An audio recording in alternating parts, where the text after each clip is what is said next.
Hey everyone, this is Kadisha Najmi here and welcome back to my channel. This channel is a lot about affordable DIY, home decor, and room makeover. So if this is something that you're interested in, then consider subscribing. In this video, I'm going to be sharing with you how I built this beautiful outside concrete side table. So if you want to see how I did it, then keep on watching.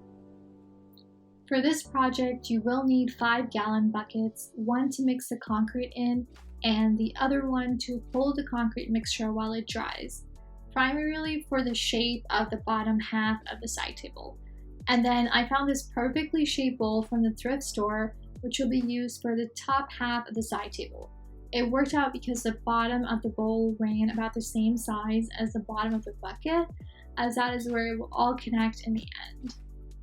Alright, so I used this specific concrete. This one has stones in it. My Lowe's didn't have much of a selection in the concrete section, so this is what I ended up buying. Alright, so please don't forget to wear a respirator mask to avoid ingesting all this dust that comes with using concrete. Mixing concrete does require some muscle, so I mixed it in smaller batches. Added water and mix it with this wooden paint stick until it was like an oatmeal texture. So while you're mixing it, if you feel like it's really dry, don't be afraid to add more water, because if it ends up being more liquidy than you wanted, you can add more concrete. And this is how it looked and sounded once it was ready for use.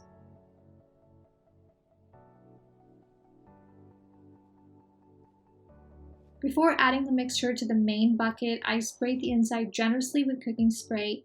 It can be any kind of oil, really. The idea is to be able to easily slide the concrete out once it is dry.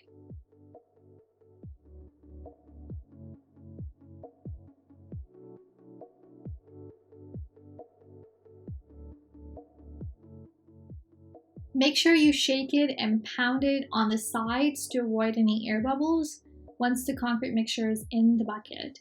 I didn't pound it as much as I should have, but definitely do it if you want a smooth bubble-free surface. I saw someone on YouTube using a machine vibration to be efficient. It definitely saves a lot of time for sure. I used this concrete form tube to go inside the bucket, which will allow me to use less concrete for this project, as the concrete will go around the tube instead of filling the entire bucket up. It gets heavy really quickly, believe me. I used a hand saw to make the appropriate cut and slid in 10-pound dumbbells on each side to hold the tube in place.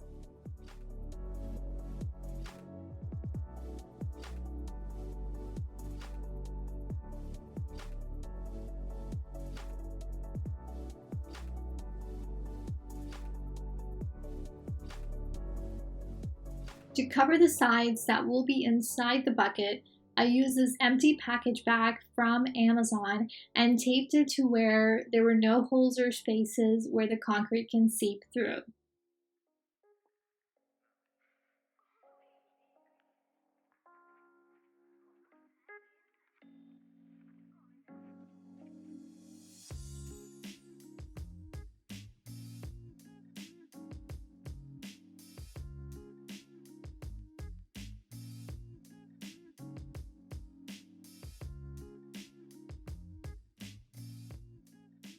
I gave this a generous layer of cooking spray as well and pushed it in using a 10-pound weight.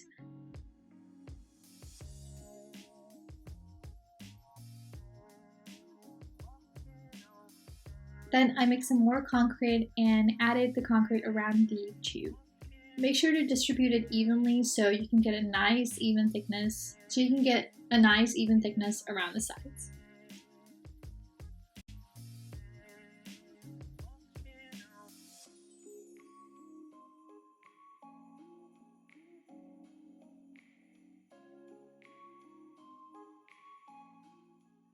So as I was pounding the sides to keep the air bubbles out, the tube kept moving side to side, so I waited till the concrete was just enough dry, and then I adjusted the tube to be right in the middle.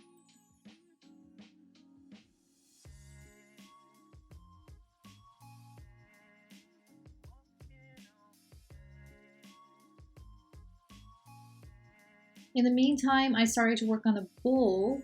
Same thing, I generously sprayed with cooking spray and then I filled it all the way up with the concrete mixture.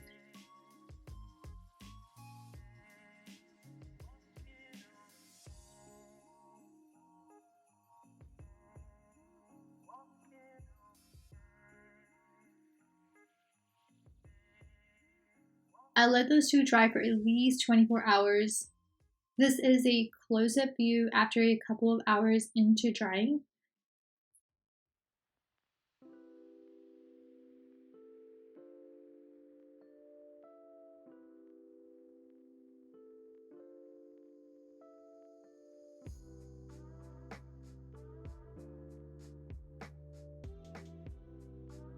After the concrete was fully dry, I lightly tapped the outside of this bowl, and the concrete piece came right out.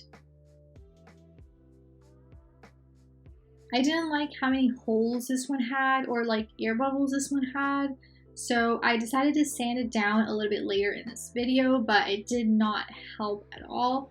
Honestly, you can barely see once it's flipped over anyway, so I just forgot it. Alright, so it was super easy to take the form tube out. It is cardboard, so it absorbed a lot of water from the concrete mixture. I was able to tear it up on the sides using a screwdriver first, and then simply pull all of it out piece by piece.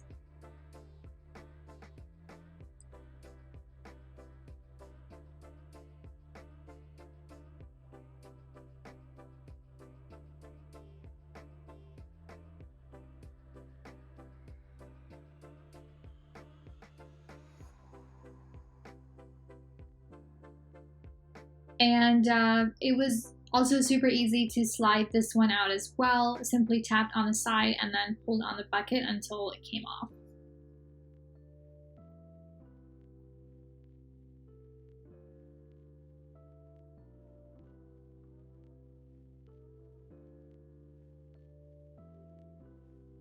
The bottom of this bucket was a little uneven, so I had to sand it down to make it flat, and then I sanded the rest of it as well.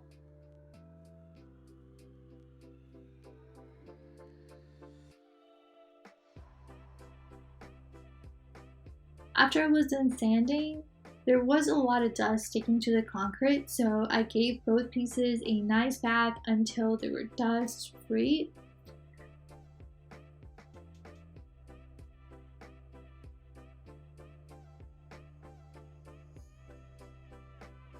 I let them dry overnight, and then I flipped the bottom half piece over and used this landscape glue to add these furniture sliding pads. I originally bought these because I thought it will help me move this side table around easily, but I was really wrong. It did not help at all. But I recommend getting something sturdy like furniture legs and then attaching these pads onto them instead of attaching it directly to the concrete. I brought both pieces outside before I glued them together because this stuff is really heavy. I applied the same glue from earlier generously to the top of the side table where I'll be attaching the bowl part, and then I just plopped the bowl right on it. I made sure it aligned properly with the flat surface, and the bowl part is like heavy enough, so it stayed in place until everything dried up. And then I moved it around where I wanted it, like the placement between my two chairs there. And that's it. 5 days of work and a beautiful outdoor side table. It cost me under $50 to build this, and something like this really retails for about like $400, $500. So, yep.